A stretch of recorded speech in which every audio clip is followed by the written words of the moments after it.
Today I will be discussing the thermal specifications in DMD datasheets. I will use a specific DMD for the examples presented, but the concepts are applicable to all DMDs. Information presented in this video can be found in the applicable DMD datasheet available on TI.com. First, we are going to discuss where to get started and where this information is located. I will then cover the absolute max, recommended operating conditions, and storage conditions sections of the datasheet.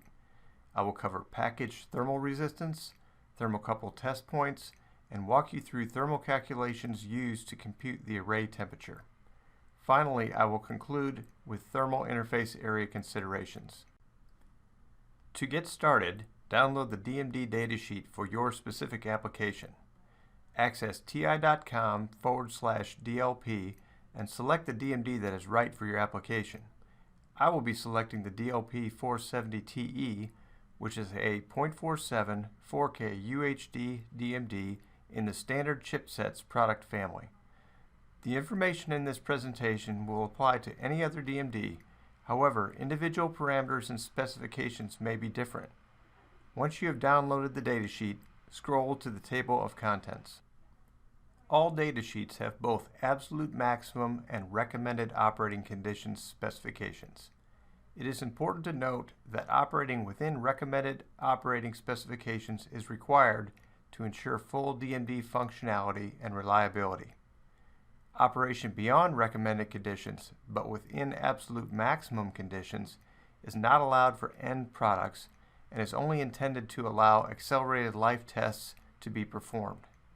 Finally, operation beyond the absolute maximum ratings can cause permanent and irreversible damage to the part and is never allowed. Storage conditions specifications apply to any time period when the DMD is not in operation. This includes time when the DMD is in storage as a component before assembly into a product, time in a finished product before it is sold to an end user, as well as time in the end product when not actively being operated. Depending on the packaging technology, some DMDs have dew point specifications. Dew point is a measure of the total moisture in the air and represents a combination of temperature and relative humidity. In this example, the DLP470TE is allowed to be in an environment with dew point between 28 and 36 degrees C for a maximum of 24 months. In addition, the average dew point over the life of the product is not allowed to exceed 28 degrees C. Recommended operating conditions specifications should be used when designing and testing the DMD in its intended use case. Some DMDs specify long-term and short-term operational temperatures. Long-term operational array temperature is intended for the life of the DMD. In addition, some DMDs allow a short-term operational range that is only intended for limited durations. Array temperature cannot be measured directly, but can be calculated using temperature measured on the back of the package and additional information about the use case. We will cover this calculation later in this presentation. Window temperature is measured using a thermocouple attached to the window edge or the window frame in the location shown in the datasheet. This temperature can be directly compared against the specification with no additional calculation. Finally, T delta is the temperature difference between the window test points and the ceramic test point. Since this specification is an absolute value, the window must not be hotter than the back of the package by more than 14 degrees C, and the ceramic must not be hotter than the window by more than 14 degrees C. Specifications are often different for each DMD, so it is important to refer to the datasheet of the DMD you are interested in. All DMDs have a thermal resistance defined from the array of active mirrors to the test point TP1 on the back of the package. This is similar to theta JC sometimes provided for other semiconductor packages. This package resistance assumes that the entire array is uniformly illuminated. For applications where only a subset of the mirrors are illuminated, or applications with highly non-uniform illumination profiles, this package resistance will be different. For most projection applications, the datasheet package resistance will apply. We will use the package thermal resistance shortly in a sample calculation example. Standard thermocouple test point locations are defined on both the window and the back of the package. These are used to ensure temperature specifications are met either by direct measurement or by a calculation using the measurement locations.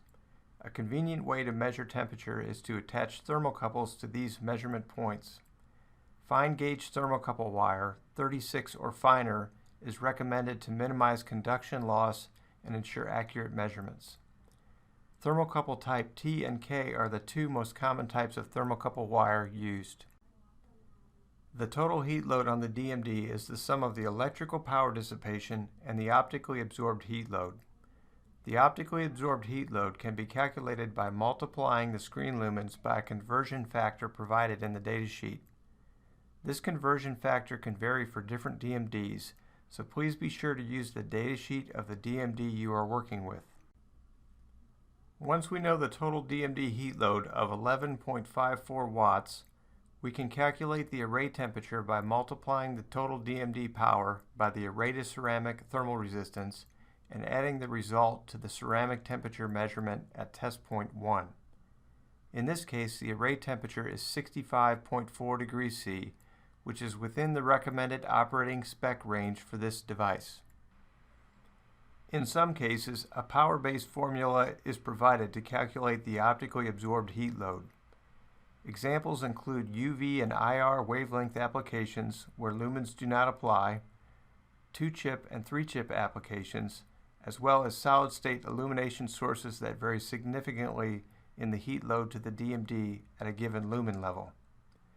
The end result is a total DMD power, Q array, regardless of whether the lumens-based or power-based formula is used.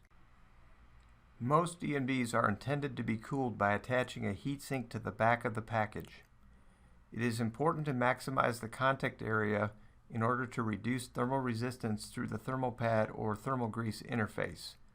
The thermal contact stud can be nearly as large as the opening in the electrical interposer, minus mechanical tolerances. Even though many DMDs have a gold pad on the back of the package, this is intended for symbolization of the DMD, and in most cases the available thermal interface area is larger than this gold pad. This concludes our session on DMD datasheet thermal considerations. For additional questions or help, please visit us at ti.com/DLP.